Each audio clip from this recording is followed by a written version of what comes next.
नमस्कार। जिस मुद्दे की बात करने जा रहा हूँ वह बहुत गंभीर है। एक बार फिर हमारे लोकतंत्र और हमारी न्यायपालिका और हमारे समाज की सोच पर सवालिया निशान लगा दिया है। सोचिए, देश के बड़े जज जिन्हें चीफ जस्टिस ऑफ इंडिया हुआ क्या नहीं हुआ इन सब बातों को जाने दीजिए। ये मैंने कहीं कुछ भी नहीं किया, परमात्मा की जैसी मर्जी वैसा हुआ। मैंने अपने आप से कुछ नहीं किया, मैं करता नहीं हूँ। मैं इस बात को जानता हूँ कि मैं केवल साक्षी हूँ। हाँ, लेकिन 16 सितंबर को जब चीफ जस्टिस गवई की अदालत में एक पीआईएल लगी थी, वो मेरी दायर की हुई नहीं थी, किसी और ने दायर की थी, मुझे उसका नाम भी नहीं पता।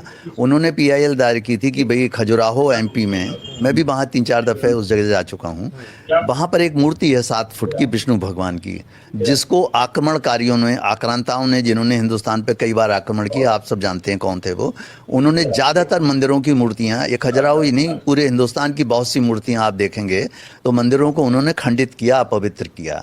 तो उसी से संबंधित एक पीआईएल किसी विष्णु भगवान के भक्त ने लगाई थी कि सीजीआई को कि आप ऑर्डर करके इसे रीस्टोर करा दें, सर लगवा दें, क्योंकि इतने समय से लोग देखते हैं और बाकी सब उस जगह से एक बहुत ही बुरा इंप्रेशन लेके आते हैं और रोते हुए आते हैं। मैं तो रोता ही हुआ आता था। तो सीजीआई ने क्या किया कि उस याचिकाकर्ता का वास्तव में मजाक उड़ाया, मेरे सनातन धर्म का मजाक उड़ाया, ये कह के कि तुम मूर्ति से कहो कि वही अपना इंतज़ाम कर ले कुछ।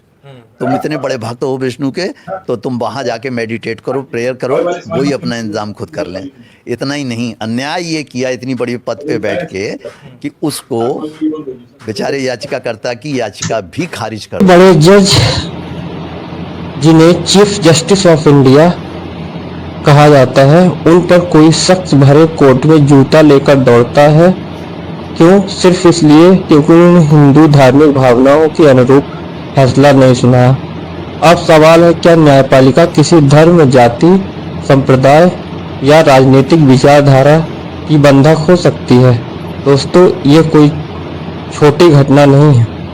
एक पीआईएल डाली गई जिसमें मांग की गई खजुराहो के मंदिर में विधिवत पूजा की इजाजत मिलनी चाहिए, क्योंकि मूर्ति खंडित है। चीफ जस्टिस ने बिल्कुल कानून के दायरे में रहते हुए जवाब दिया, खजुराहो तो यूनेस्को की विश्व धरोहर है, यहाँ कोई बदलाव एएसआई के परमिशन के बिना नहीं हो सकता। मंदिर जिस दशा में है वैसा ही रहेगा।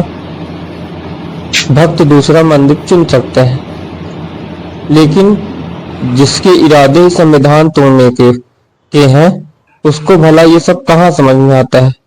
कोर्ट में वकील साहब, जी हाँ राकेश नाम बताया जा रहा है, खुलेआम चीफ जस्टिस के पास जूता लेकर दौड़ पड़े। सुरक्षा कर्मियों ने उन्हें पकड़ा, विवाद बढ़ा। उन्होंने कहा, सनातन का अपमान नहीं सहेंगे। सोचिए, जब देश का सबसे बड़े न्यायाधीश के साथ ऐसा हो सकता है, तो वाकई दलित, कमजोर, सेक्युलर आवाजों के साथ क्या नहीं हो सकता। इतना तनाव है कि कोर्ट में बैठकर फैसला करने वाले जज भी आज डरने लगे हैं।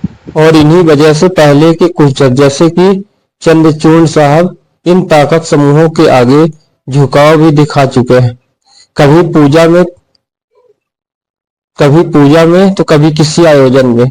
आज बड़ा सवाल है, क्या कोई भीड़ कोर्ट का फैसला तय करेगी या संविधान, यूनिफॉर्म कानून और वैज्ञानिक सोच चलेगी? क्या हमारे देश में किसी को भी संविधान, कोर्ट, जज या संविधान निर्माता जैसे डॉक्टर भीमराव अम्बेडकर का अपमान करने की छूट मिलनी चाहिए? दोस्तों, अदालत की गरिमा के खिलाफ हरकतों के विरुद्ध कानून में सख्त प्रावधान है। कंटेम्प्ट ऑफ कोर्ट एक्ट 1971 में संविधान का आर्टिकल 129 साफ कहता है, अदालत की अवमानना करने पर 6 महीने की जेल, 2000 रुपये दोनों हो सकते हैं। लेकिन इसमें एक इंसानियत की गुंजाइश भी है। अगर गलती स्वीकार लो, माफी मांगो तो राहत मिल सकती है, मगर जानबूझकर दोहराई गई गलती अदालत सख्ती दिखा सकती है। आखिरी बातें दोस्तों, ध्यान रखिए, लोकतंत्र की सबसे बड़ी ताकत न्यायपालिका है। बाकी संस्थाएं चाहे जिस किसी दबाव में झुक जाए, लेकिन कोर्ट स्वतंत्र और निष्पक्ष है, तभी लोकतंत्र जिंदा है। धर्म, जाति या भीड़ तंत्र किसी भी दबाव में आकर अगर कोर्ट चुप रहेगा तो फिर इस देश की आवाज कौन बनेगा।